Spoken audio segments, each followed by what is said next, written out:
Shalom and welcome to this edition of Revealing the Truth, where we cover the headlines, the heartlines, and biblical truth. I'm your host, the Reverend Rabbi Eric Walker, and I am thrilled to introduce you to our guest, Peter Greer, co-author of Rooting for Rivals, How Collaboration and Generosity Increase the Impact of Leaders, Charities, and Churches.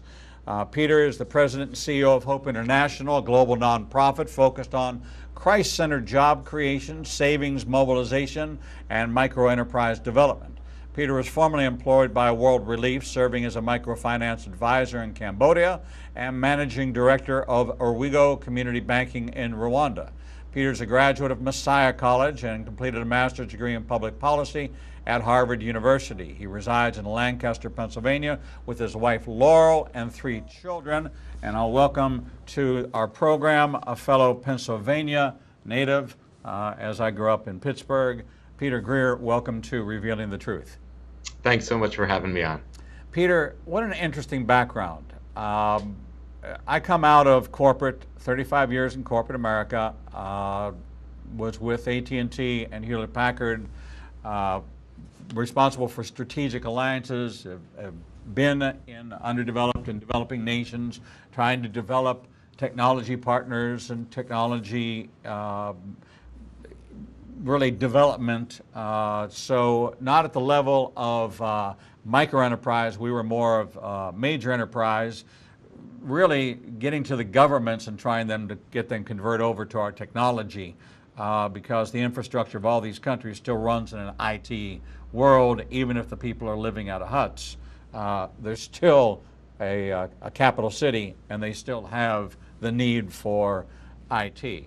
How did you wind up really getting involved in World Relief, community banking? I mean, what is it that takes somebody from Messiah College, which I know very well, been on that campus maybe 15 or 20 times for the Messiah Conference out of the MJA. How do you go from a Bible college to a master's degree in public policy at Harvard, and how did this journey all begin? Because it's kind of complex compared to our guests, which are usually pastors, preachers, and people that are teaching at the seminary level.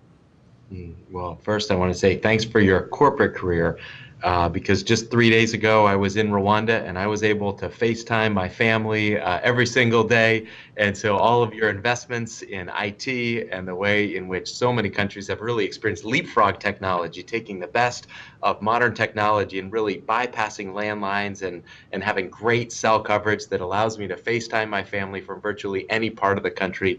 It is awesome, awesome, awesome to be connected in our global world. And, so I'm not a pastor. I'm not someone who teaches at a seminary, but I am a pastor's kid. So maybe I'm not that far removed from some of your more typical guests, but grew up as a pastor's kid in Massachusetts and had the opportunity to go on short-term mission trips, and they really were formative. They really were changing. But one of the things that I saw is that every year we would go and we do these trips year after year, and eventually you start to ask some questions of, are we really making an impact? It seems like we would go and we'd raise money and we would do projects, and it seems like we do the same thing year after year. And eventually you start to realize that there are incredible individuals living in these communities, that there are incredible people with gifts, with skills, with abilities, but oftentimes they're missing one key ingredient. And it's not the heart to work. It's not the hands to work. It's not the head to work. It oftentimes is the capital that is necessary. And so really this idea to shift from a welfare mentality to a wealth creating mentality by investing in the dreams of entrepreneurs through, as you said, saving services, helping them have a safe place to save money, by access to capital so they can grow small businesses. And so this really has become my passion to figure out how we as the church can do this age-old mandate of caring for individuals in poverty, but maybe to shift our approach from a handout to a hand up.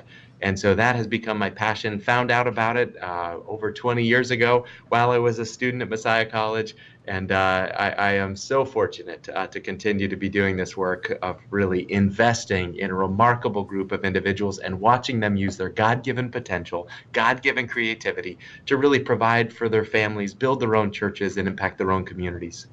You know, Peter, you're describing something that John Sear called the New Copernicans.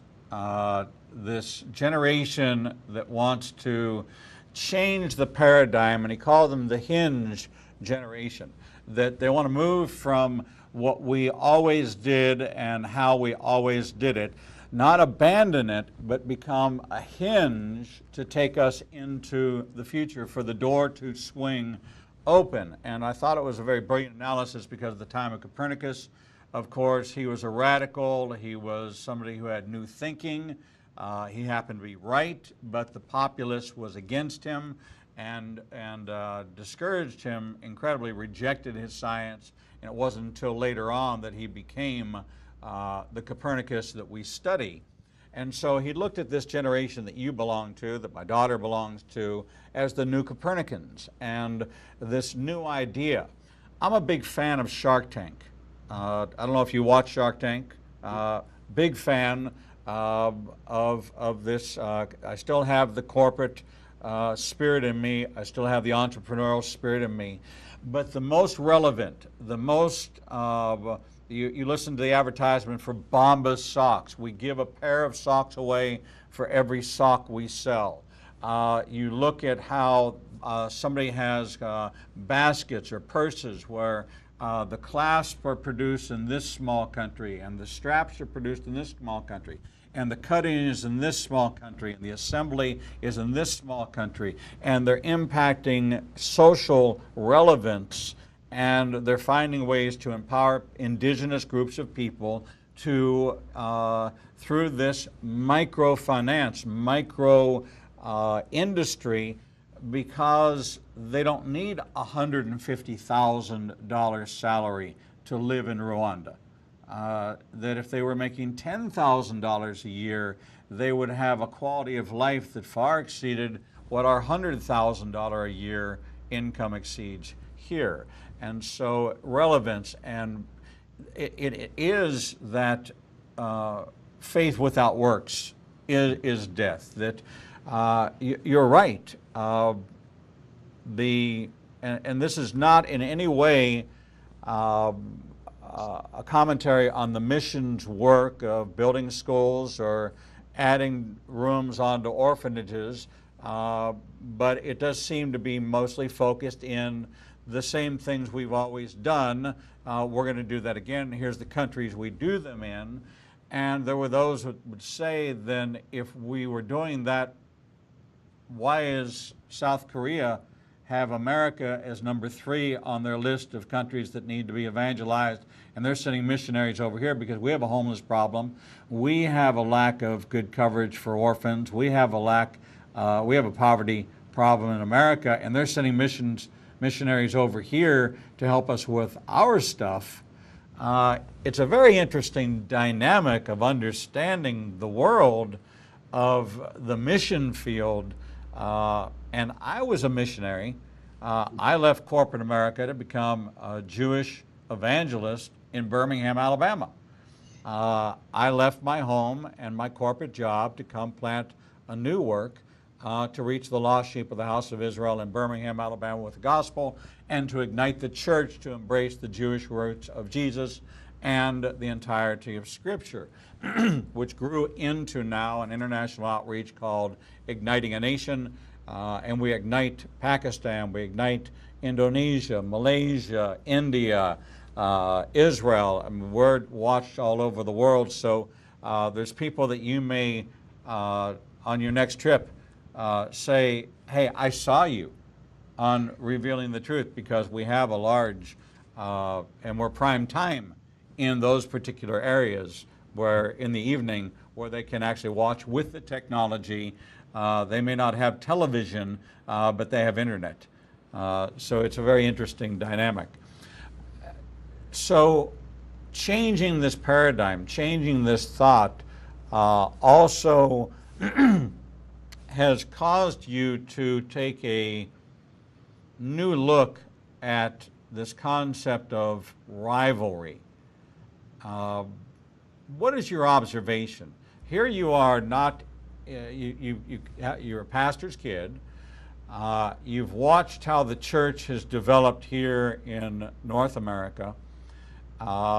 You've watched how ministries compete for dollars, messaging, social media, digital marketing campaigns, all of this, and there is a sense of competitiveness and rivalry, even to the point of magazines touting the top 100 fastest growing congregations or the top 100, and you wear that marker with great pride as you did in corporate America. Have we become the business of church? And have we started creating rivalries, inner city rivalries, community rivalries? And is this exactly what God was thinking when He wanted us to meet in homes? And were there rival homes? Well, my small group is bigger than your small group. How do we get here? We're going to have to bring in the historians to figure out how we got here. But I don't think there's any question that we are here. We are at a place right now that we have bought in to a definition of a competitive landscape, even as it relates to the church, even as it relates to nonprofits, even as it relates to Christian ministries. And just a real, to your point, the example, how many of those lists, whenever it is, this is the fastest growing, or this is, it's always a relative comparison. It always pits you to say, where do you rank up compared to others? And anytime you're comparing yourself to others, what are you doing? You're pitting yourself against someone else. You're saying my growth rate is better. And what does that do? For people that are top of the chart, it leads to a really unhealthy level of pride. Look at me, look at what we are doing. And for people that are maybe not experiencing that level of growth, it leads to a place of despondency, saying, what am I doing wrong? As opposed to what I see in Scripture is the better question is, am I being faithful to steward what God has given to me? This is not a relative definition of success. This is a stewardship issue. And so one real way to kind of check your heart is when you hear of another church that is experiencing some rapid growth, some incredible event. Maybe there's an outreach program that is just going. What's the posture of your heart? Are you the first person to stand and to cheer loudly and say, that is amazing, how can we see more of that? Or is it to actually feel a little bit worse about yourself? I know for myself, when I heard another individual who founded another organization at around the same time as Hope International and was getting all kinds of limelight, they were featured in magazines, and I was struggling to get anyone to listen about Hope International. And a couple things took root in my own heart as I look back that were terribly unhealthy. But the first was, you resent their success, as opposed to saying, if there's anything about a we versus me, I'm going to always choose we. I'm going to celebrate your success. And the second thing that it caused me to do is to say, I'm going to put a growth chart on my wall, and every year I'm going to track my growth rate compared to all these other organizations. And when growth becomes your primary metric, you erode your ability to accomplish your mission, and you erode your ability to actually operate well. And a comparative definition of success leads you to a really unhealthy place. And so I had to get away from that. I no longer compare growth rates. I no longer ask about organizational size, and instead, before God, say, have I used what has been given to me, been entrusted to me? Have I been faithful with that? And that is a far better question to ask than how am I doing relative to the other organizations. Is this a way that Satan has weaseled his way into this whole issue we have with self-image, self-identity? Is how many Facebook friends do you have? Well, I have more Facebook friends. I have more Twitter followers. I have, we take it all the way down to this idea of almost feeling shameful. I have a 29-year-old daughter that said, I'm so sick of all of that, I've taken myself off of all social media. It's just absurd. People are falsely representing who they are. She had a death of a very, very close friend and felt compelled to share that, and people's advice was, well, you'll get over it and it'll pass, and diminish it with words of unwisdom as opposed to words of compassion. She said, I don't need that. I don't need that in my life. I don't need a social media presence where I can compare myself or see the places I wasn't invited to, and see the things I would never got to do, or I may never get to do. And so it becomes a matter of relevance, not relativity. And that's really the message that you're bringing forward, is, are you relevant, not relative to the success of another, but in your own measurement, in what God has entrusted you to do, how well. But my mind, all I can think of is Scripture. Do not despise the days of small beginnings. Be faithful with the little things, and I will make you master over. It's all about starting with something small. The parable of the talents. Listen, he didn't give them a lot to start out with. The fact that they doubled it was great. Okay, was the doubling of 5 better than the doubling of 2? It was the doubling. Okay, it wasn't relative. They both got the same reward. Since you were faithful with a little, I will make you master over much. It was the one that failed the interview, said, I knew you were a hard man to begin with, so I figured that no matter what I do, it wasn't going to be good enough for you, so I just stuck it in the ground, and here's your money back. And he says, well, you get nothing. You did nothing, you get nothing. It's not about the 2 or the 5. It's about, what are you going to do with what you got? And Scripture does not support a rivalry, a competitive nature. So is this been a way for the church, which is losing effectiveness? I happen to be ordained as a Baptist, so I happen to get the reports of each year numbers of baptisms, and the numbers gone down consecutively for 10 straight years. Quite honestly, if I was seeing after 5 years, when I saw the 6th year, I'd stop reporting that, and I'd look for a different metric, or I'd find another way to reposition the message. I wouldn't go for another 5 years and keep on reminding you what a bad job you're doing. I would find a way to fix the problem, or address some larger issue, or find some new way to create a better feeling about what I'm doing. Then why bother? The numbers are just going to keep going down. They're going to remind me of that every year in the annual report. So we've created this rivalry even within Christianity. I mean, it's Christianity Today that publishes the list. Charisma publishes the list. It's a feeding into this mentality, and therefore,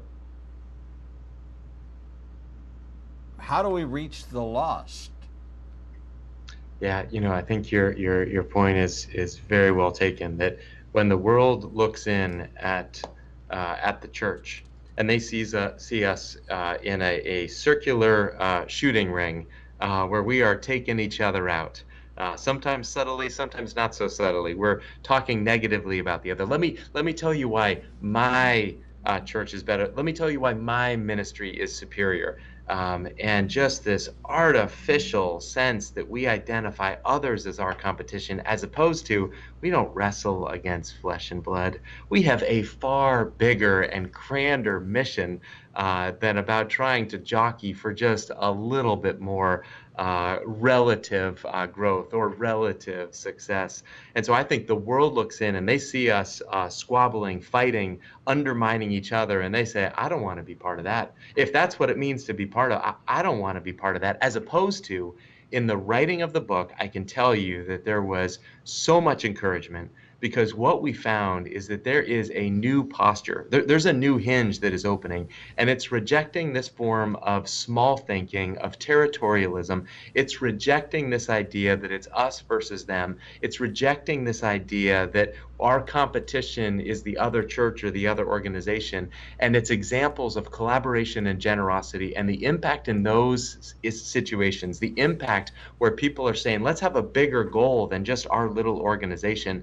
Those are the ones that we want to celebrate, because there really are some countercultural examples, and our hope is that this is just the beginning stage. This is just the very beginning stage of a new possibility to have much greater collaboration. And again, the title, Rooting for Rivals, that we become each other's biggest fan. And so when I hear about other organizations, I don't compare myself to them. I stand up and I clap loudly because I think it's awesome what they're doing. When I hear about another church that's having some great, I stand and I clap. And when I hear about something that's not going well, I don't gloat. I don't say, oh, well, now they've got a crisis. Now people are going to be coming to me. No, I weep with those people that weep. And so I think that's the opportunity that I see right now, is to reject small thinking, reject just thinking within organizational bounds, and to realize we have a much grander picture. We have a much grander message. And together we can accomplish so much more than we ever could alone. And so get out of us sabotaging each other, and let's figure out what we can do if we actually believe that we're all on the same team. You know, when I was growing up in Pittsburgh, the Catholic parish was down on the street below the street I lived on. There was stairs walking all the way down this large hill, because there was a bus stop down there, and the parish was right there, and it was always open. And what I noticed was that there was churches all over the place. Now we have multi-campus, and I almost think about when I was part of the divestiture team for AT&T to help break up AT&T, that maybe we need to bust up maybe there needs to be an antitrust act passed to break up these monopolies within these cities that are gobbling up small churches and the local community church. Some of them are disappearing because they're being absorbed into these larger organizations that have multiple campuses, but their doors aren't open during the week. They're only open when there's a meeting.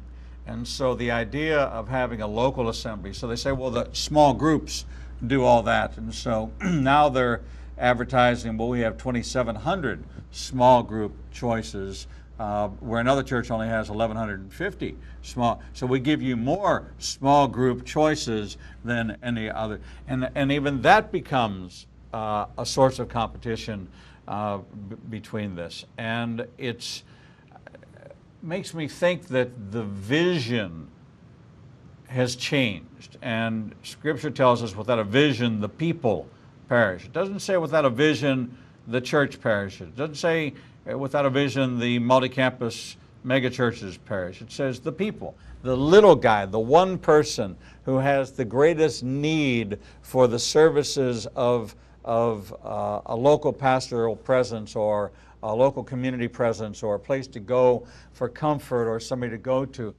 Do I call and get a person, or do I call and get a machine? And dial 1 for this campus, dial 2 for this campus, dial 3 because I can't talk to a person. Is that the vision? And in the book you talk about organizational virtue and institutional humility. And those are two very significant concepts that we're going to go to break. But when we come back from break, I want to dig into that, because as you can tell, I'm kind of passionate about this idea and this concept of rooting for rivals. And how do we do that? How do we set it up as a top line mission within the mission, that we root for our rivals, that we make it, that it's one of the goals that we are champions of champions. And how do we do that? We're talking with Peter Greer, co-author with Chris Horst and Jill Heisey of a book called Rooting for Rivals, How Collaboration and Generosity Increase the Impact of Leaders, Charities, and Churches. A new view of what our attitude should be in regards to how we can be champions for champions instead of looking like we're chumps because we're not the champions. We'll be right back. Shalom. I'm the Reverend Rabbi Eric Walker, Executive Director of Igniting a Nation and host of the daily TV program Revealing the Truth, seen live every Monday through Friday from 9 a.m. to 1 p.m. Central Standard Time at www.ianbn.com, and then replayed throughout the day and night via our website. All of our segments can be seen on the Igniting a Nation YouTube channel. Since our launch in January of this year, we've expanded our global reach to over 54 countries with a social media following of over 125,000. Our commitment is to bring you the most in-depth interviews with authors, subject matter experts, and thought leaders from around the world. We have interviewed guests from Israel, Brazil, England, India, and all across North America. All of our authors are featured on the Books and Media page on our website, www.ianbn.com. There you can find a direct link to the book you want to order, and we receive a small commission directly from Amazon. There is no cost to you for this service. In addition to our daily teachings and interviews, we make available to you the archive of all of the interviews on our YouTube, Facebook, Twitter, and Instagram channels. Our live program is available from our homepage, and there is never a charge to you for any of this access. We made the decision long ago that we would remain a commercial-free resource that would not be influenced by any pressure from any outside company. There are only two ways that we are able to continue to operate this ministry and provide you with the only live 4-hour daily Christian television talk show program. The first is through your support and tax-deductible contributions to Igniting a Nation. These can be made directly through the donate button on the website or sent through the mail to Igniting a Nation, 2700 Corporate Drive, Suite 120, Birmingham, Alabama, 35242. The other way we support the program is by offering you a unique opportunity to have access to over 10 years worth of teachings on a subscription basis. The teaching archives contains all of my prior sermons, Torah studies, prophecy in the news videos, and much more for the low subscription price of $5 per month. This subscription grants you unlimited access to over 800 hours of content not available elsewhere and is updated weekly with the most current prophecy classes. In addition to 20 hours of original TV programming each weekday, we invite you to join us live every Monday, Tuesday, and Thursday evenings for our Prophecy in the News classes. The times and locations are listed on our events page on the website www.ianbn.com. Every day, you and I are faced with the challenge of where we will go to hear the truth. We are committed to bring you the only program of its kind that covers the headlines, the heartlines, and biblical truth. We cannot do this without your support. Since we launched on January 5th, 2017, we have aired over 300 individual teachings, interviews, and commentaries not available anywhere else. We are now working side by side with almost every major Christian publishing house to bring you the most in-depth feature interviews possible. Our 1-hour features address every subject that affects the believer's life. We are hearing of salvations from the Middle East, Africa, and all across the United States. Lives are being changed every day, and we have only just begun. Our mission is to become your trusted resource and grant you access to the people, tools, and information you need to grow in your relationship with the Lord. You can help us by liking us on social media and through your financial support. We know you have many choices in who you support, but we are prayerfully asking you to consider helping us keep revealing the truth, true to our calling, to cover the headlines, the Heartlines, and Biblical Truth like no other program available.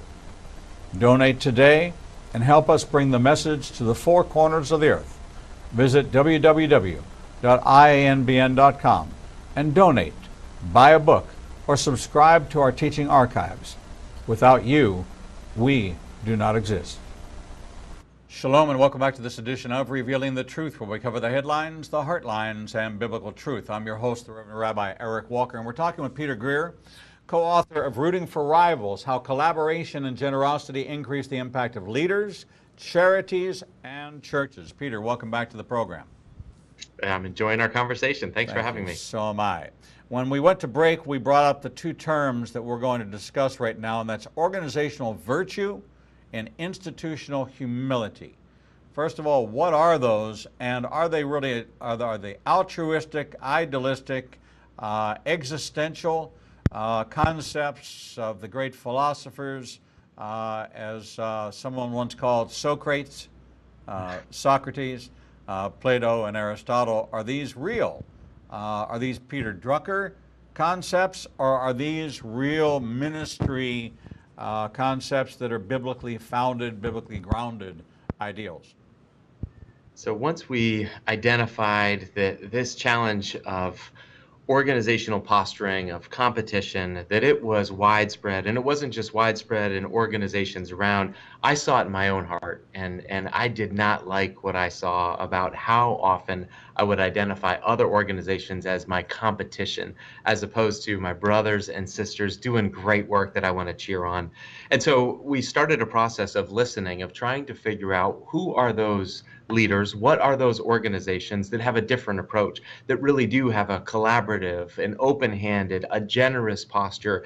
And so we identified those individuals, and then we spent hours and hours interviewing them and listening and trying to figure out what is it that causes them to respond differently? What causes them to lead differently? And we found that there are two primary issues. There are two questions that they answer differently. And the first is an issue about whether they look at the world through a lens of abundance or scarcity.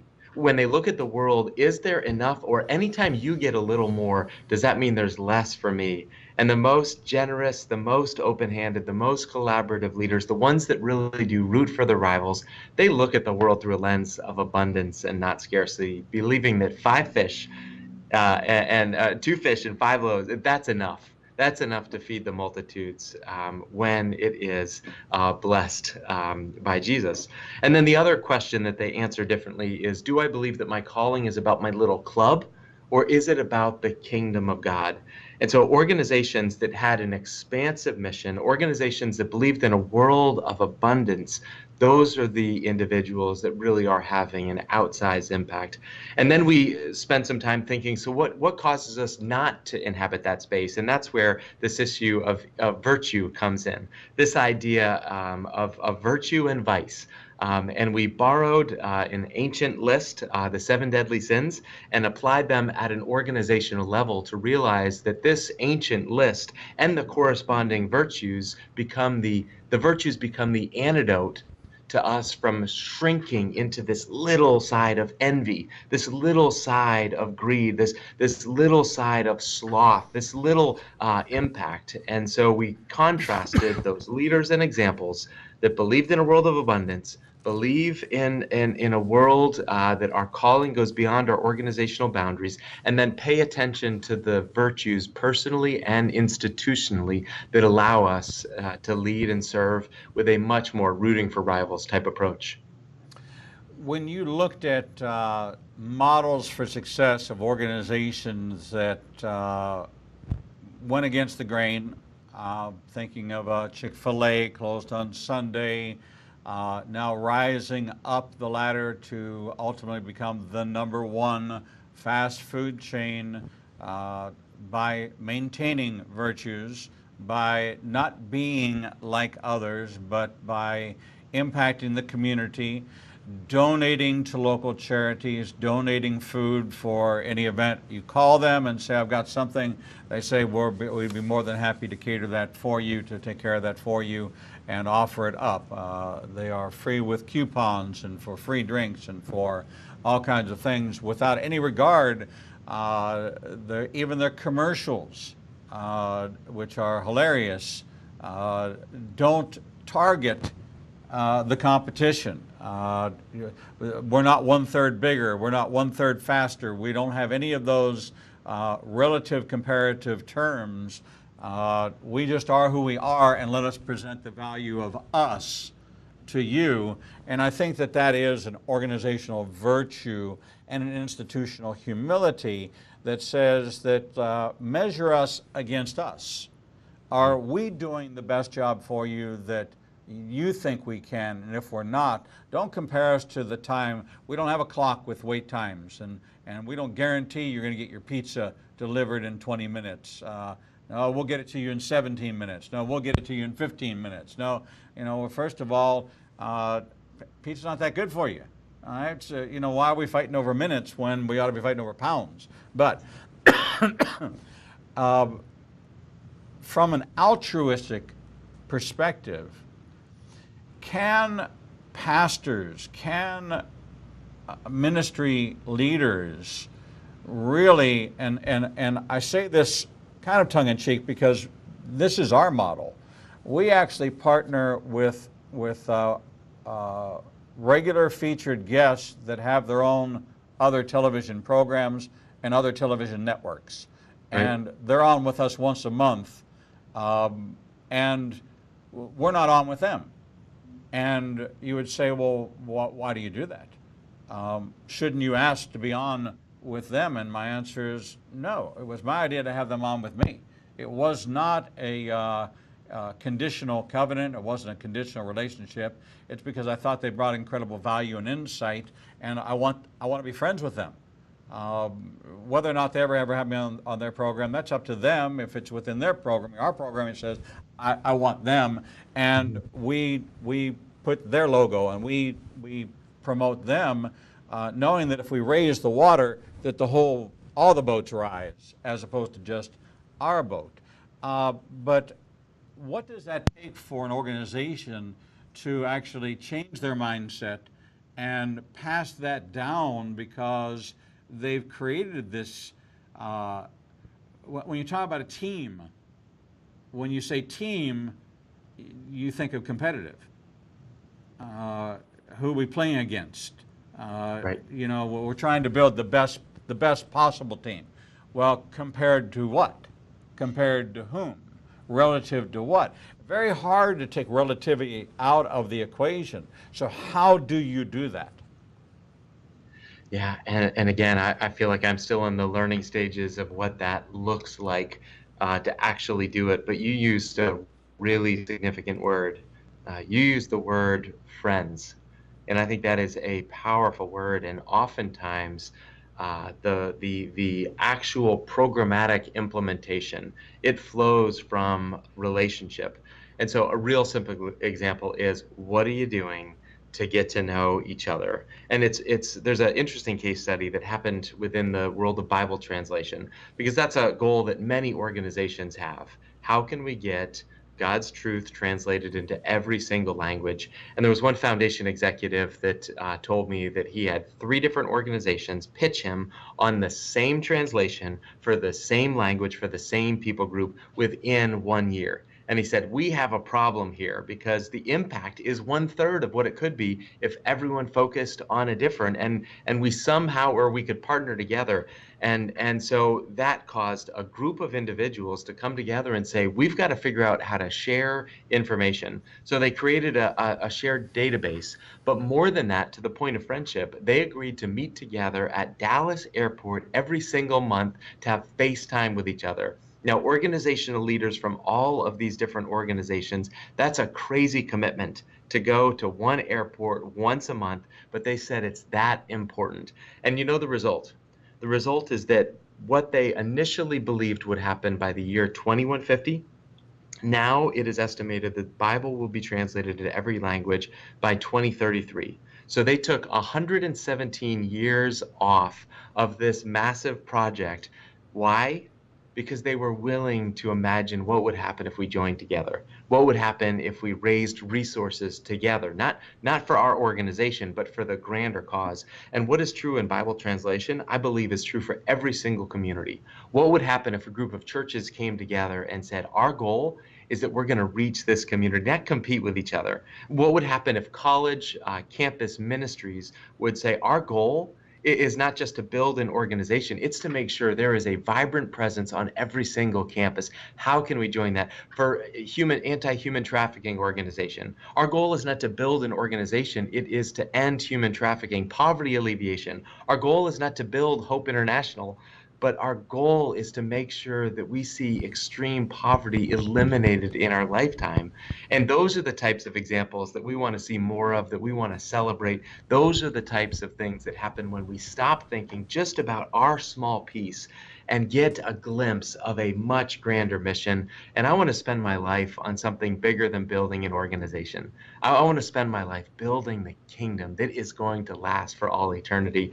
And I want to figure out how to do that with a whole host of friends that are also committed to that same purpose. You know, in your discussion, you talk about organizational, and you know, I came to faith at age 44 out of the Orthodox synagogue. Entering into a world where there's approximately 39,000 denominations of Christianity, meaning that the unifying agreement that Jesus was the Messiah is not enough to bind us together in unity. When God says, behold how good and pleasant it is when brothers dwell together in unity. So when I came to Birmingham, Alabama, I said, I'm going to do something ecumenical, because I don't understand why. Listen, as a kid, I would drive by a Lutheran church and think that Lex Luthor was I was Jewish. Who would tell me about it? Or the Episcopal Church, they must use the Canterbury Tales because they had the Archbishop of Canterbury. What did a Jewish kid know? But now I come to a city and I'm planting a new work where there wasn't a work. It wasn't that there was that we were bringing the 15th work and we had no idea. There was a need, and we came to fill that need. But I saw that when I would want to introduce myself to other pastors, they just weren't interested. Why? I'm new in town and just want to say hello and introduce myself to you. Well, what do you want? You know, are you looking for a space? Or you need money? You have to talk to our missions board. No, I just wanted to meet you.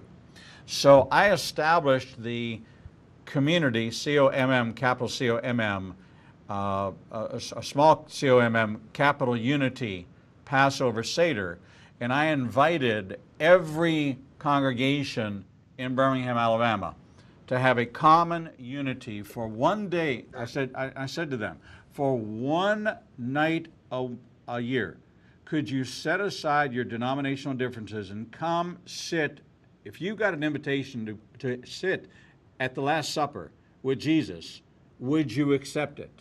And the answer was yes. I said, I went on the radio, I went on television, and I threw down. I said to the community, I said, I don't care whether you're AME, whether or not you're Catholic, whether or not it doesn't matter what you are, what you believe. If you were invited to I'm inviting you to sit at the feet at the table with Jesus, to be one of the 12. It grew to 1,500, which was exactly the size of the place, and we had over 150 different churches represented, and they were from every background. And I asked the pastor to stand, and I said, and I honor you, because you were willing to come together to set aside doctrinal differences and say, all that matters is that Jesus died for our sins. Why can't, it's the Rodney King gospel, why can't we all just get along? And so if you who have brought this rooting for rivals, this takes it more to actionable intelligence. You've identified clearly, we have a problem. We have a problem with a competitive nature, a competitive spirit. It is not of God. It is a spirit, and it has a name. It's called competition. It's called pride. It's called rivalry. It's called competitive nature. Um, we're supposed to be kingdom advancers, and as kingdom advancers, the kingdom will be built. Instead, we've taken on the assignment as kingdom builders, and we are not called to be kingdom builders. He's the kingdom builder. The last line of Acts chapter 2, it says, and God added to their numbers daily those being saved. It didn't say that the disciples added to the numbers. It said God did it. So this kingdom-mindedness means that I'm going to have unity with my brother. And if my brother, if his arms get weary, don't I have the example of Aaron and Hur coming alongside of him and lifting up his arms? And did this not become the Jewish symbol of victory? Outstretched arms that we see on the cross? Isn't this what God was showing us with Moses? Outstretched arms? Are we not supposed to do this? So, for the sake of the gospel, and even with all the denominational differences, can there actually be a way for young leaders? And I see this as a young leader kind of ideal, a young leader that says, you to your father, Dad, why do you keep competing? Why do you keep, why don't we have a joint? We have a bigger place than the 3 other churches. Why don't we have a combined event? Why don't we have the money and the funds in our church to get the inflatables that they can never have, so their church winds up not having anything? What if we put up a sign that said community event and not community event sponsored by First United Methodist? Just community, a gathering for the community, and then let people meet and greet and have all the pastors there and all the staff there. Can we do it on that scale? We sure can. And, we are always on the lookout for examples of exactly what you're talking about. So if any of the listeners have those examples of that community, as you said, that powerful example, we love to hear them. So connect with us. You can find us at Rooting for Rivals. But we love hearing those stories because they are so, so powerful. But, I want to just circle back real quickly to your example and what you did. And had we had this conversation before the book was out, I would have featured that case study, because what I find so interesting in your example is, in a very real way, that is exactly what happened at that meal with Jesus. Because when you think about who was actually there at that meal with Jesus with the 12, the contrast. You had Simon the Zealot, and you had Matthew the tax collector. You cannot get 2 more polar opposite rivals. People that literally were hating each other, and yet they were at that same table. And the point is, Jesus is what brought them together. And I love your example, because that was true at that first meal with 12, and that is true today with as many people as you can fit in that room. It is true that Jesus is enough. And that is part of the reason, perhaps, why the longest recorded prayer by Jesus, you know what it was? After that meal, he's praying for unity, that we may be one. And so he goes from this meal, he goes to the garden, and he prays. And what does he pray for? Not just for his disciples, that he know they're going to be facing all kinds of things, but he also prays for all who believe, that they would be one, just as it's talking to his Father, as we are one. And I just think that is still the prayer. And maybe, just maybe, in some small way, that we can see more of that within those of us that are going to be brothers and sisters for all eternity. Maybe we can start getting along a little better now. The picture that you paint is classic Acts chapter 2, applied in a non-traditional way. I don't know of a church that doesn't say, I use Acts chapter 2 as my model, and I say, so, like, do you break bread together in each other's homes? Do you meet daily together and study the apostles' teaching? Do you have everything in common? No. I said, well, then how are you the Acts chapter 2 church? Well, that's our model. Okay, but Acts chapter 2 is filled with the Spirit, but you don't talk about the Spirit. There's no Spirit-filled. It's almost antithetical to some of the doctrine of the organization that you belong to, is that we're just going to deal with two-thirds of, we believe in the Trinity, but just two-thirds of it. Isn't it the Spirit that unites us? Isn't it the Spirit that connects us? Isn't my spirit what recognizes your spirit? It's spirit to spirit. It is not face to face, panim e panim, it's spirit to spirit, that my spirit would recognize the Spirit in you, would recognize the Spirit that's in me, that makes you and I brothers. I take groups to Israel every year, and they see me interface with my Muslim brothers, and they come and they shower me, and it's the Korach family comes to bless you, Rabbi, and the two brothers throw their arms around me and they're kissing me on the cheek, and they're putting scarves under my arm to say, take this to your mother, take this to your sister, take this to your other sister, you know, the one that doesn't talk to you, take this. And so we've known each other for so many years, and people bear witness to this and say, well, aren't they Arab Muslims? Yes, but they're my brothers. They're not my enemies. And by the love that they have with me, why do they love me and why do I love them? Because they know who's in me. And if push comes to shove, they might fight on my side because of the love that they're not receiving in other places. Will they receive that from me in the day of battle? Will they, because they're there in Israel, will they see with their own eyes the day of the coming of the Lord? And will they recognize because of the love shown to them? This is a message of love, of bringing unity to a fractured body that says, all right, I can't knock on the door of that mega pastor's office and get an audience with them, but I sure can root for the rivals, and I sure can give this message of collaboration, which means you have to know who your quote-unquote competitors are to know who's in the space you're in, to first identify them, to be able to collaborate with them, connect with them. And I'm sure that they'll be suspicious of your agenda when you say, I'm here to find out how I can serve with you, serve you, alongside of you.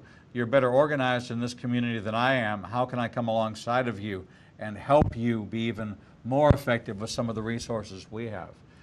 Peter, this is revolutionary. This is a new Copernican kind of thinking that says that if we are going to be the church again, then we have to be the church. That's right.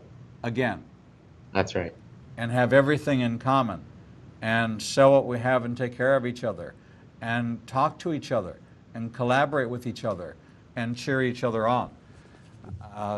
I can't endorse this enough. The concept of it, the content of it.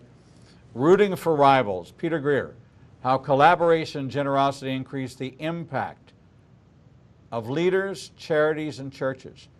You can benefit by collaborating. Imagine if how they reached, what they did, they shared with you openly and helped you while you helped them. And all become more successful for the glory of God, not for the glory of man. And maybe it's time we stop publishing the top 100 fastest of this and the top 100 fastest of that. And maybe we started a list of the top 100 collaborators, the top 100 encouragers, the top 100 who root for rivals, and what they're doing to make a difference in the kingdom. Lord, let there be change, and let it begin with me. Peter Greer, author of Rooting for Rivals, How Collaboration and Generosity Increase the Impact of Leaders, Charities, and Churches. Thank you so much for sharing your enthusiasm, your heart, and the spirit of a whole new wave of thinking, a whole new paradigm shift for rooting for rivals. Thank you for being with us here on Revealing the Truth. It's been a privilege, and we're cheering for you. Thank you. God bless you, my friend. We're cheering for you. And that brings to an end our live broadcast day, but that doesn't mean we go off the air. You can watch us 24 hours a day, 7 days a week at our website, ignitinganation.com, or just the initials IANBN.com, and watch where it says Watch Live Now. You can catch this episode as well as all of our prior episodes, including our Revealing the Bible teaching of Hebrew and English throughout the entire Old Testament, and then Greek and English through the New Testament. You can find us on Facebook, Twitter, Instagram, YouTube, LinkedIn, and right here in our studios live in Birmingham, Alabama. Until we see you for our next live edition of Revealing the Truth, we bid you shalom.